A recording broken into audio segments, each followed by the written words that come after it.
Hey, friends, welcome to another episode of the Wenner Folsom podcast, your source for battle-tested leadership. Hey, we have a really deep, powerful, potent message for you today with our guest, Pat Divilly, where we talk about emotional literacy. You want a new way to look at diving into the emotional conversation? This is the episode for you. And Pat is a really well-known fitness influencer, guru, corporate trainer over in Ireland, very successful, and then pivoted into men's work. And boy, his perspective on this journey about resiliency and taking the armor off, very powerful. Highly encourage you to tune in on this one, folks. Hey, welcome to the Wenner Folsom podcast, your source for battle-tested leadership and resiliency. I have a really cool guest. Been looking forward to chatting it up with this beautiful man today. So we got a great show. Yeah, really excited to be here with Pat, who's also in men's work and has been in men's work. And we're going to be able to dive into some fun topics today around men's work and even he's done a lot of the work around trauma. And now we're going to probably talk about even initiation and some basic premise of men's work, movement, breath work, and how to really elevate as a man. So it'll be a fun conversation. So really grateful to have you here, Pat, and to be jumping on this conversation. Yeah, thank you, boys. It's good to get to connect in this way and have a lot of appreciation for you both and everything you're bringing to the world. So thank you. So what's under the little pump cover, Pat? I've been looking after my health a bit more recently. Yeah, you have. Yeah, you have. You know, it was funny. I was watching Stutz. I don't know if you guys saw that documentary with Jonah Hill and his therapist. String of pearls. Really good. He talked early on about this idea of life force. And his therapist was saying, like, when you're in doubt, come back to the basics and just look after nutrition and social connection and exercise. And I think I recognize that sometimes I get lost in the work. I love the trauma work. I love the archetypal work. That's what drew me to you guys.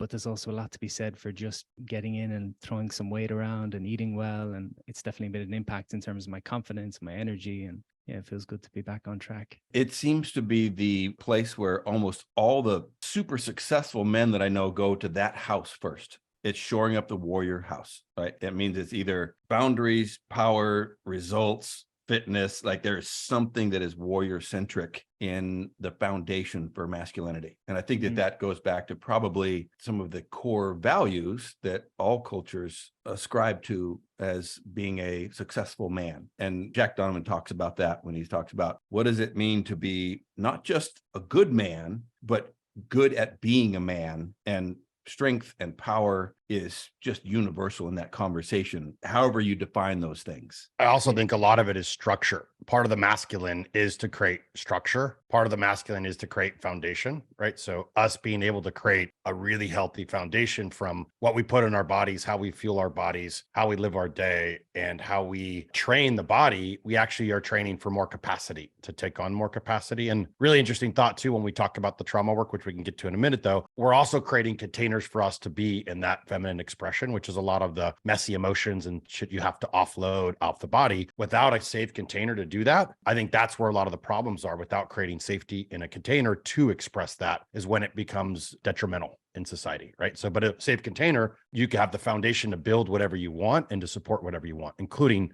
self-regulation, which we could dive in here in a little bit. I started in the fitness industry when I was 18, 19, and that was kind of where I started in business and grew a successful fitness business, but drifted away from it. But one of the things that drew me to fitness early on was that old expression. It's like a self-development expression that you can't pay someone else to do your push-ups for you. And I like that idea that it doesn't matter how much money you have in the bank. It doesn't matter how much status you've got. Your health is kind of to a certain degree within your control. See, there's variations in terms of what people are dealing with, but there's lots of areas in my life I can't control, but finding that certainty in the gym has definitely been something that's made me more grounded and confident. And you can't pay anyone to do your push-ups for you. Josh and I were on a coaching call before this with some of our Black Horse guys. That's our executive coaching group. And the one of the things that came up was when we look at our lives, our evidence of our efficacy, it's the test of our philosophy, our protocol, our standards, like the full scope of the game we bring to life currently. And the fitness component is, you can't deny that. There's no way you can hide it. You can't, like you said, pay somebody to do it. Like you either, built your abs in the kitchen out of discipline and you built your body with weights. And like, that's just it's irrefutable efficacy of, do you have those skill sets to do that? Can't buy it.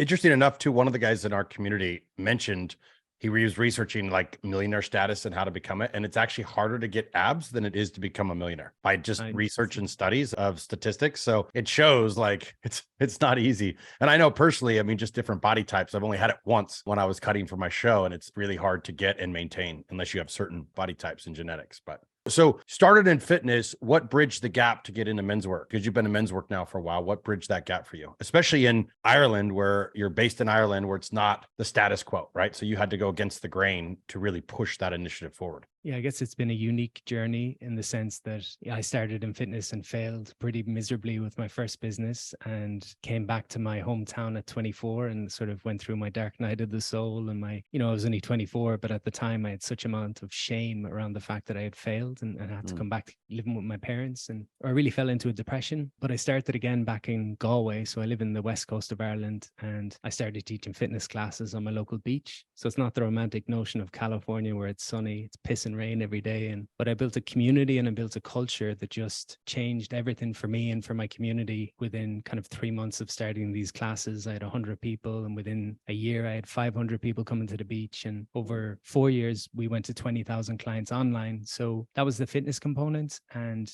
I think it ran its course for me. I kind of did what I wanted to do in that space and stepped out when it was at its peak. And then in my own personal life, I think I had always pointed to success as being the answer to my lack of confidence. And when I achieved everything I ever wanted and still felt empty, that prompted me to go into the work. And I transitioned slowly into personal development work and meditation, breath work, all these different modalities. And at first, my fitness clientele were female. And so most of the people coming to my seminars were female. And if there was any guys there, I'd always ask, did your wife drag you along? And they'd say, yeah.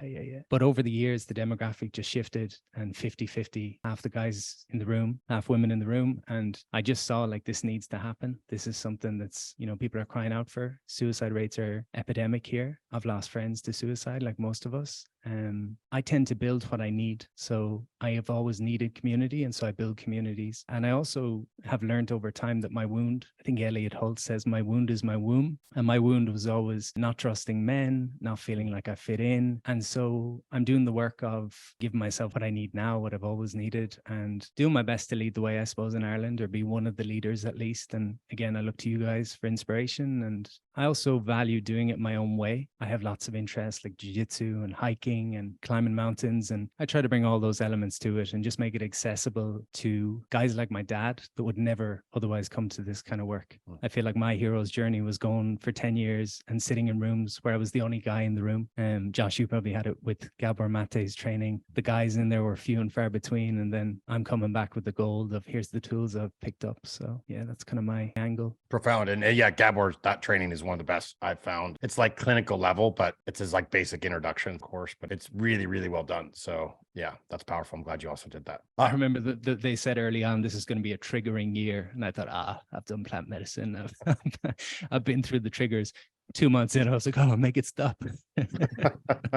I actually found it really freeing. I have disassociated memories, so I don't have almost any memories from when I'm young. And so all the way through high school. So for me, it was helpful to go back and actually get into the body and then start to have all these memories come up. So for me, it was actually really healing to like have memories from childhood and memories from my youth, and also to make it through the armor. I learned the reason, and this is true with most men, so I'm bringing this up in this conversation. A lot of men struggle with feeling in general, which was me and still is at times. And it's because this armor sets in, or the freeze response is how I see it, is that freeze response is so thick that you literally can't feel anything because the body goes numb. And I learned that is a feeling. So it was a huge epiphany, because I'd run retreats for years where guys would be like, I can't feel. They would do somatic work and get into the body, but then when we were out talking, they couldn't feel. And the numbness, if you're feeling numbness, that is a feeling. So that was really powerful. There's a lot of work to go in and be with that numbness, but it's the armor protecting you from all the waves of feeling underneath that. But it starts with feeling the numbness, or the top layer of armor. Can we dig into this one a little bit? Because I think it's really important. And Pat, a lot of our viewers and listeners are warrior class men.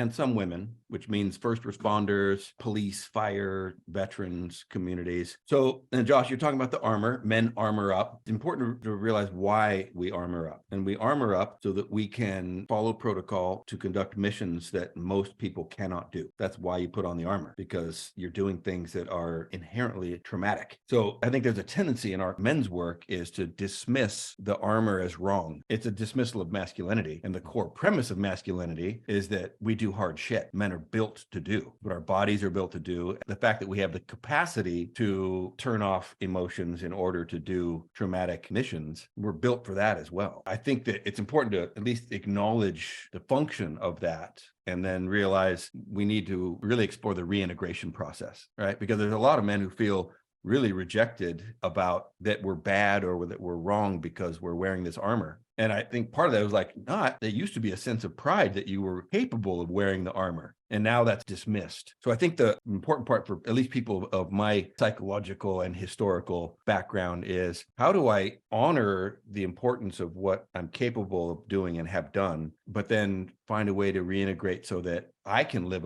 a life of feelings and compassion and actually feeling joy and enjoying sunsets and all those things, which I struggle with. I struggle with looking at a sunset and everybody else is oohing and awing. And I'm kind of like, yeah, that happens every night. What's next? Bringing us back and recognizing that we're going to go back out there again. You're putting the armor back on. It's not like it's this toxic bad thing that has been welded onto us. And, I finally let go of my armor. Like, oh no, Monday morning, almost all of you fucking men are putting the armor back on to go to war. So that's the bigger question is how do we honor and Josh used the word, clearing the tanks, removing the debris. How do we do that and then still go back and do the horrific shit that a lot of men do? Even working in a cubicle. Talk about the armor that's required to go sit in a cubicle and do something you don't want to do in support of your family. A couple of thoughts.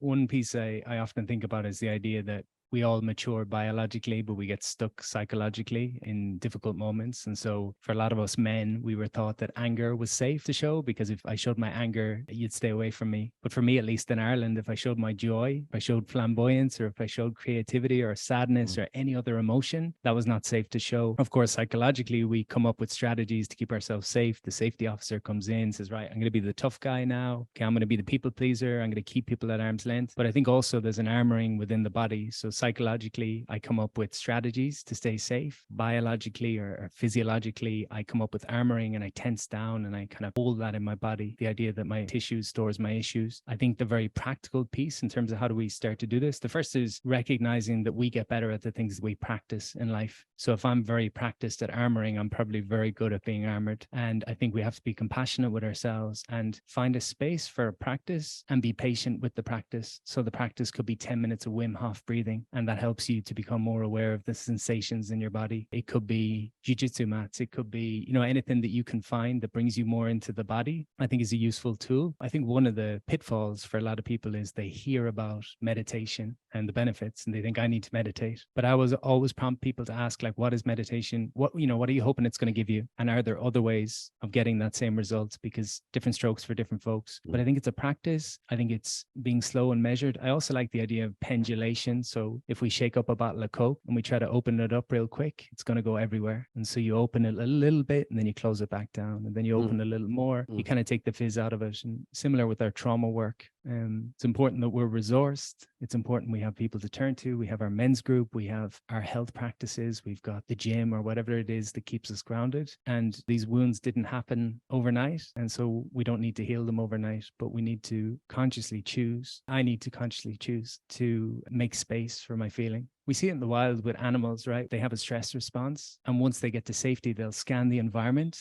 and they'll look around, they'll orientate. Am I safe? And if they're safe, they fall to their side, they shake out the stress, and then they get back up.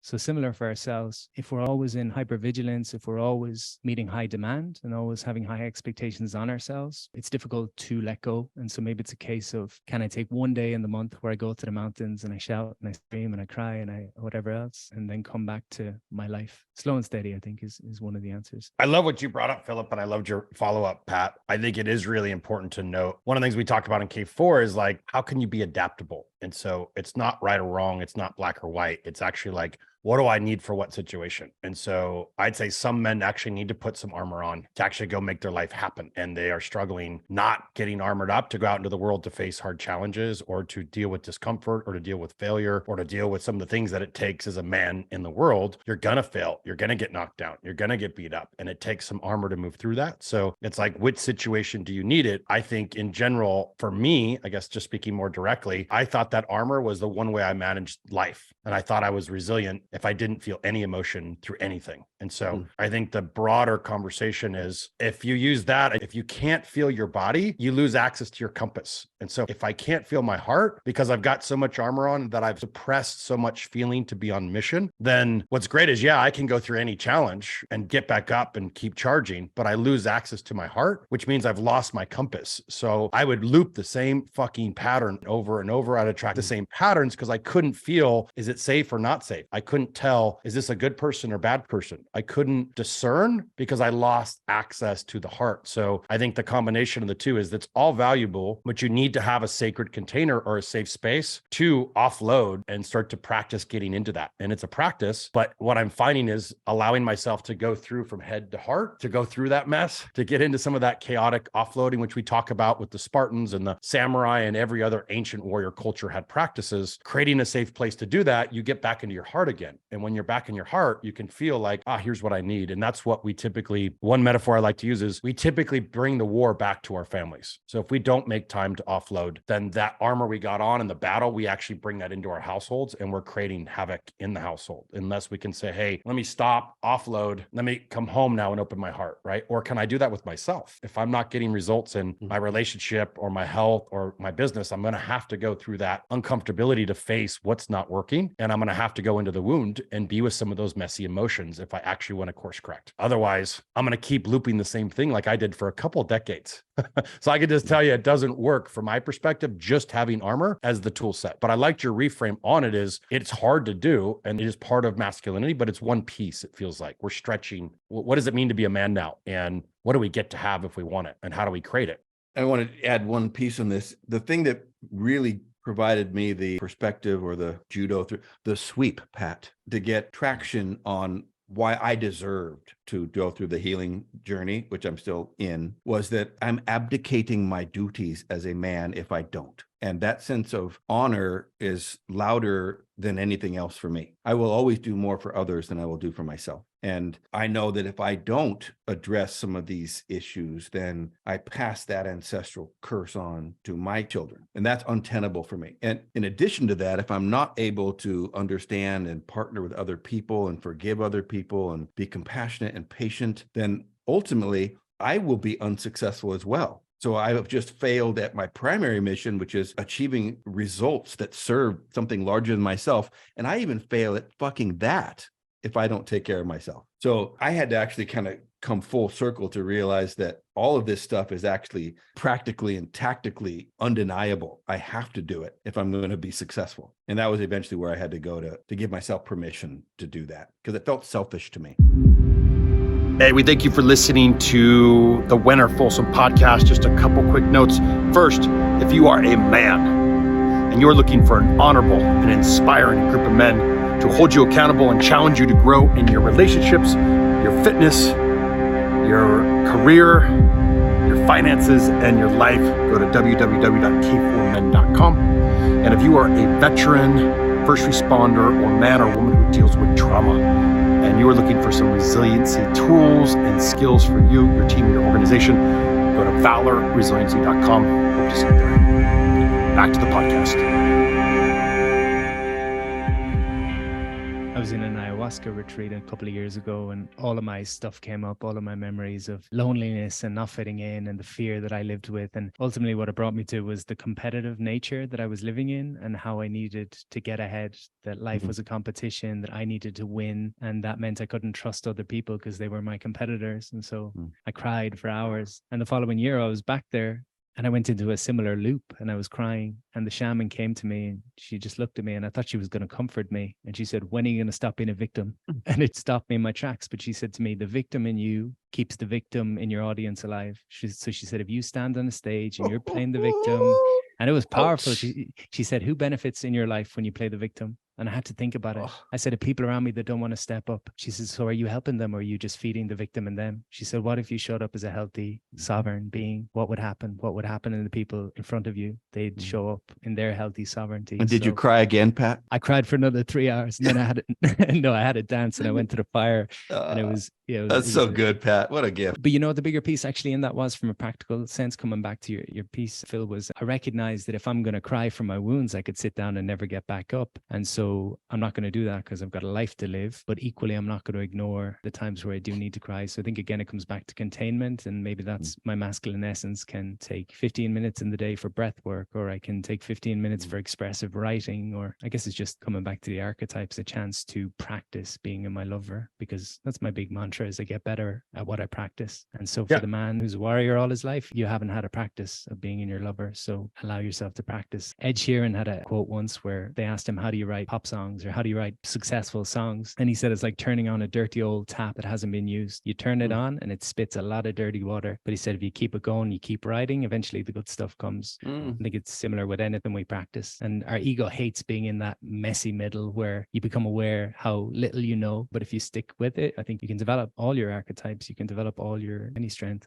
Hey, I just want to point out one thing that you just said, and this was brilliant, by the way. I got a little bit of a slap in the face, which I needed. I'm always down for a slap in the face. By that same story, I can take some more medicine there personally. So thank you for that. And then second, this is just something I've been realizing, because I do a lot of these, and I know you do similar work, Pat, where create safe spaces for people to actually get into grief and messy emotions.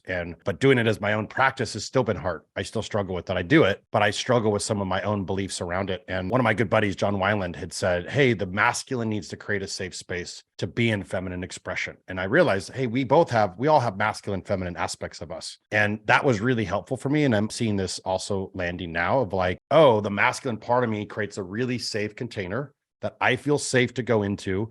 And then I'm allowed to get into a messy place where I can feel sadness, I can feel grief, I can feel anger. We're containing the anger, we're containing the sadness, but we're giving that expression, which expression is feminine. Masculine is not expressive. It's very... Can I challenge this? This is the fucking problem. Why are you labeling emotions as feminine? So it's... Why is that?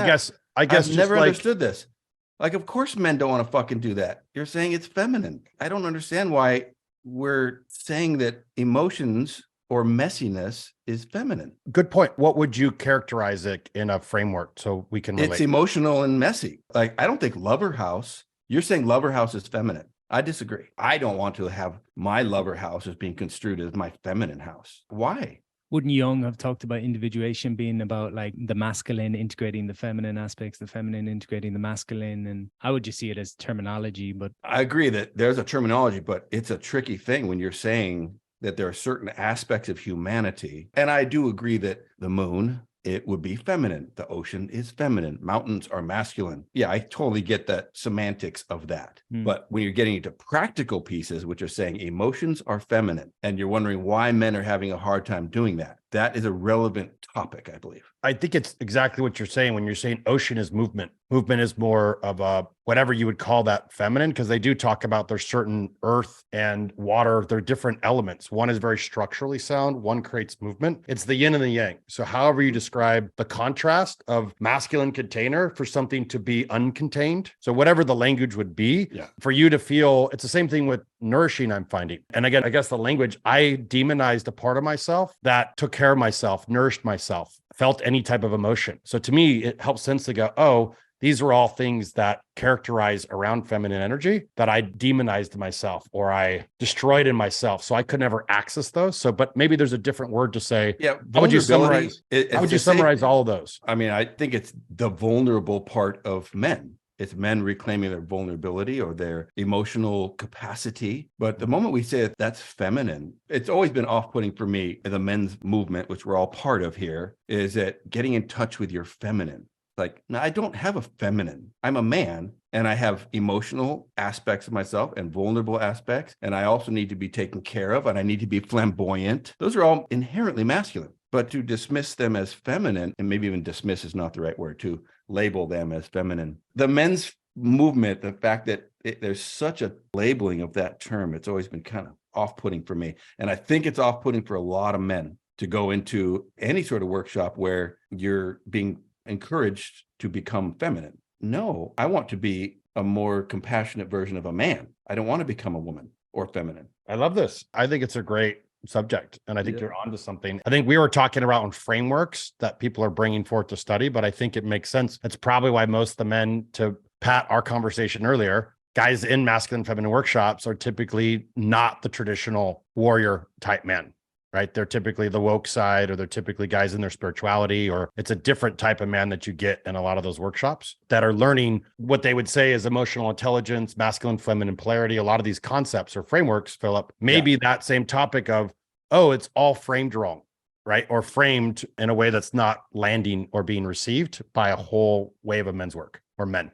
I guess we could label it, structure and flow, being and doing. For me, with my audience who are kind of your everyday guys that have probably never read a book on masculinity or personal development, the archetypes just works really well, because I think they recognize, okay, lover relates to my connection to myself and others and nature. Okay, warrior relates to my boundaries and my action. That's probably as far as it needs to go with those guys. And I think it's a language piece. I teach the archetypes to corporate organizations. Like, I'm a corporate leadership guy. And when I slide into that lover house, I just can feel all the men in the room just being repelled by just that term. So I intentionally have kind of create a little on-ramp of how powerful the lover house is, and that it actually rules the majority of the big profit drivers that make money and get results, engagement and retention and resiliency.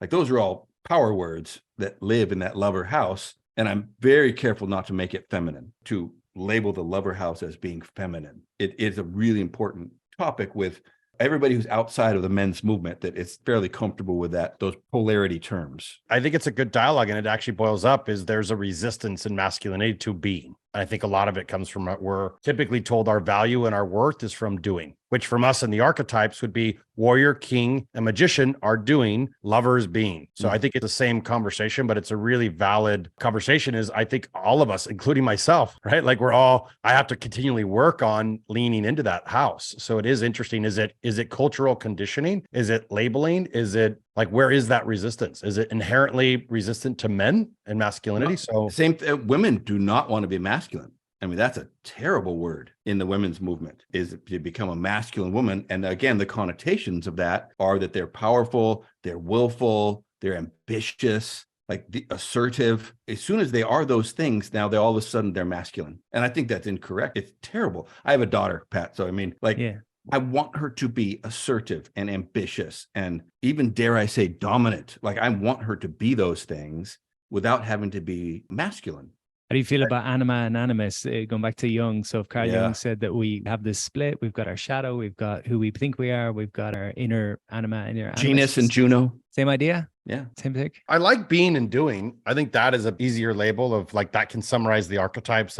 So maybe this gets to come forth of a new framework or language around. That's really what we're talking about. How do you step into being, which is the now, which is the present moment, which is emotion, which is all the things that are now, versus doing is all the other houses. Maybe the bigger piece is coming back to K4's piece in terms of the three-legged horse. And I know for me, when I achieved and ticked all the boxes that my head had set out to achieve, and I didn't feel fulfilled, there was a missing horse, or there was a missing leg on the horse. And that was what drove me to starting to listen to my feelings and listen to my body, because logically everything in my life was as it should be, but I was sort of ignoring what I was feeling, ignoring my anxieties, ignoring my need to grieve, so many pieces. And I kind of liken it to, in Ireland, I'm sure maybe it was the same in the States, but in Ireland growing up, we didn't have time to feel. You shouldn't feel that way. You should be grateful. You should be happy. You should appreciate what you have. And I think oftentimes that messaging leads to us having the same internal messaging when our emotions come up. So when my anxiety comes up, the voice in my head says, you should be grateful. And the problem with that is anxiety is a collection of sensations in my body that are pointing me towards something. But when I go to my head, I escape my body. I leave my body. That's, I think, where the issue is. It's learning to come back into the body and just give a bit of space. I think Gabor says where there is tension requires attention. So that might be a few deep breaths. It might be closing the eyes and asking that part of the body what's going on.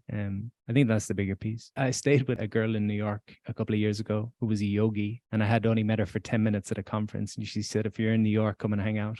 So I stayed with her for 10 days, and every day she'd say, Pat, how do you feel?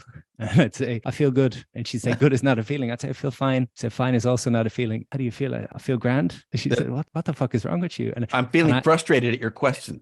That's a feeling.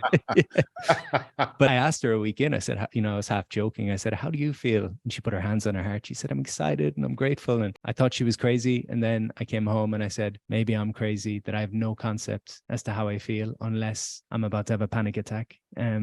What it made me think is, if you don't know what you feel, you can't know what you need, because your feelings are always pointing to unmet needs. So the feeling of anxiety points to a need for that's the compass, certainty, Josh, you're talking about. True. Super cool. Yeah. So I just got into the habit of simple practice. I think daily, coming back to the kind of practical piece of this, is I have a resource, that's a wheel of emotions. You'll find them easily online, and it helps us to develop a bit of an emotional literacy. So you look at the wheel, you say, okay, what am I experiencing today? And you try to get as clear as you can. And your language might be very simple at first. You can say you're happy or you're sad or you're anxious, but over time you say, okay, I'm agitated, I'm frustrated, I'm hopeful, I'm joyful. And based on the feeling that you're experiencing, you might ask, what is it that I need? Because again, the feeling often points to a need. It's the same as frustrations we have with others, generally are unmet needs. So I might say, you always make me feel a certain way. I could say, I need you to show up more consistently. I think an awareness of our feelings and needs is a key piece in our development, for me at least. I should speak. Emotional literacy. What a good term, Pat. I like that a lot. That's a really good one. I think most people we're emotionally illiterate. Yeah, I think Brené Brown says we have 3 to 5, maybe on average. 3, I think she says, emotions that we're able to name, most of us. And you mean to feel and then name. I think the difference is, I could be off on this again, a language piece, but I think the feelings will be a couple of select feelings, and then the emotions are oftentimes different expressions. So if the feeling is anger, the emotion or the label I might give it is frustration, agitation, anger, resentment, aggression, rage. But generally the feeling is, again, a collection. This is a teacher shared with me a couple of years ago, and he said, we have these collection of sensations in our body. So tightness in my chest, flush in my face. I feel a fast pace in my system, and I say, I'm anxious. And as soon as I say I'm anxious, I jump to my head and I start thinking, why am I anxious? And I start building stories, and I go from my body to my head. And maybe all that needs to happen is I need to close my eyes and say, what's going on here? And I say, okay, there's tightness in my chest. There's a fast heart rate. Okay, what's happening now? And keep my breath moving. If I can keep my breath moving, generally that will ease. Those feelings that your head labels as anxiety could also be excitement, which is a very different story. So how much is choice involved in the creation of your emotional state? To me, this is the work. This is exactly why it's an honest question. But I love the question, because the question is, if a man is so focused on frontward, or whoever is so focused on the mission that they're not doing the work to start to get curious, there's something in the brain called non-conscious rapid emotion bias. And as little children, if XYZ happens, the brain links up this quick set of emotion that happens in a third of a second means X. It's a bias. So we live our life through the brain's reactions of bias that are very reactive to keep us safe and to survive. That's the physical sensations you're talking about. It happens in a third of a second, and then we feel after it's already been decided. The brain's making a judgment before we actually feel anything, and we actually even feel the sensation. So if we're not doing work to go in, as Pat's describing, and become emotionally literate, feel what's actually happening in the body, once we're able to start to feel it, then you can start to rewire what's actually happening in the body, because then you can start to question and go, oh, wait, I'm okay now. I am safe. I'm actually excited. Or what are my needs? Oh, I just need to get X, Y, Z. And then if you could start to get those needs met, it starts to change the actual programming from just an automatic story head response to actually you start to rewrite the story and build new neural pathways. This is the work of why we go in, because this would be an exact example of, oh, this is safe, go down the same path we've been, that creates the same havoc that we get to experience again and again.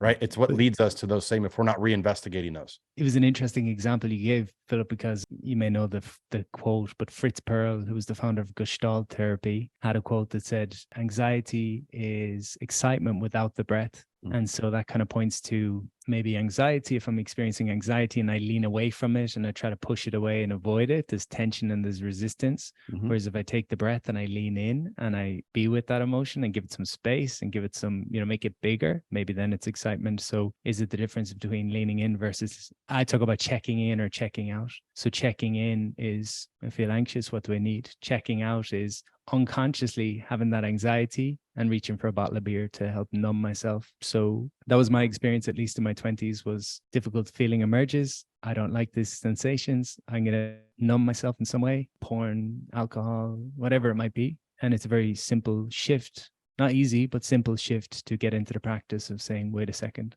what do I feel? What do I need? How can I meet that need in a healthy way? This is a little bit out there, but I had a mentor years ago, and he said that maybe the reason people smoke when they want to stop smoking is that when someone smokes, number one, they step away from their stressful environment. So they step out of the office so they get into safety. Two, it might be the only time of the day they take a nice deep breath. Mhm. Three, they're connected with other like-minded people in the smoking area. So they're getting their needs for connection, for a deep breath, and a change of environment. So by that logic, I think about back to the mind-body connection. When we're stressed or we're overwhelmed or we're experiencing trauma or whatever language you want to put on it, the body is sensing lots of signs of danger. And our way of finding ease is to look for signs of safety. And so again, if we don't have the emotional literacy to check in with what I'm experiencing in my body, we're almost denying the fact that the system is picking up on signs of danger.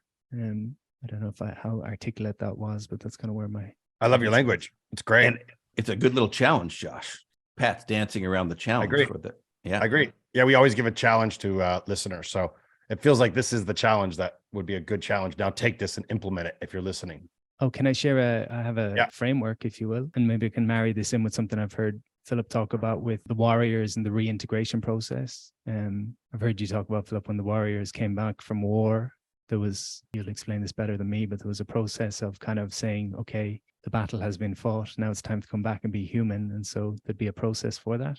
On our day-to-day lives, we might consider the same, that we've come back from the office or we've come back from whatever our workplace is. And as you say, Joshua, we don't want to bring the war home with us. So it could be that when we're in the car, before we step into the home, we have a ritual of, I call it ABCD as a bit of an acronym. So A is acknowledge how I feel. So just check in, how do I feel? B is take a couple of breaths. So whatever you feel, you just breathe into it, okay? And nice deep breaths create that sense of safety. It's just the feeling. It's not going to do anything to you. So just breathing into it. So acknowledge how I feel, breathe into it. C is choose how I'd like to feel. So I feel anxious, take a couple of breaths, choose how I'd like to feel. I'd like to feel calm. And then D is decide what's one action I can take to move me in that direction. It's not about just clicking your fingers and make everything perfect. But I know I've had days where I start telling myself a story about how I feel and I just get caught in that all day. So it's like pressing the stop button and saying, I'm going to change the direction here of my day. So ABCD, acknowledge, breathe, choose, decide. Those are your marching orders, people. And hey, it's been so fun chatting with you, Pat. How can people get a hold of you? You have any projects coming up that you'd like to share, that you'd like people to know about in our audience? Thank you again, guys. I love what you're doing. And I love the two worlds that you bring together between the archetypal stuff and the leadership and the resilience and trauma. And I love it. PatDivilly.com is my website. So I lead donation-based breathwork classes and got a podcast and a bunch of things going on. So you're very welcome to reach out if anyone needs any support. Awesome. Hey, it's been such a pleasure having you on, Pat. And for all of our listeners, remember, stay battle tested.